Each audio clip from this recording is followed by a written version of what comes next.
Hi అండి. Welcome back to our channel Sri honey vlogs and tips. ఈరోజు మా మిద్దె తోటలోని 2 రకాల పళ్ళైతే హార్వెస్ట్ చేస్తున్నామండి. ఫస్ట్ వచ్చేసి ఇవి పెద్ద రేగి పళ్ళు. హ్మ్.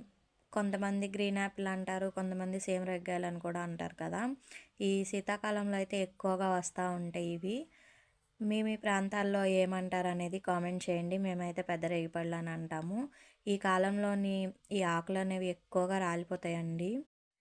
ఈ ఆకులు ఎక్కువగా రాలిపోవడం వల్ల మనకి కాయలు ఇలాగా ఎక్కువగా కనిపించేస్తాయి. ఇవి పక్షులు తినేస్తాయి అని చెప్పని జామకాయలు కట్టినట్టే వీటికి కూడా క్లాత్స్ కట్టి అయితే ఉంచుతాము. అయినా సరే కొన్నిటికి కట్టకుండా వదిలేస్తాం కదా! వాటికి వచ్చి పక్షులు అయితే తినేస్తాయి ఈ విధంగా. పూర్తిగా తింటే పర్వాలేదండి. కొద్ది కొద్దిగా ఇలా తినేసి అయితే వదిలేస్తాయి. దాంతో పాటు ఈరోజు దానిమ్మకాయలు కూడా హార్వెస్ట్ చేస్తున్నాం.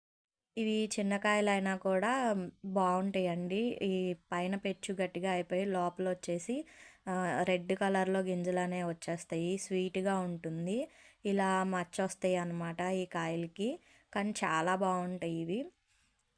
ఈరోజొచ్చిన హార్వెస్ట్ అయితే ఫ్రూట్స్ ఇవండి. ఈ వీడియో గనుక మీకు నచ్చినట్టయితే లైక్ అండ్ సబ్స్క్రైబ్.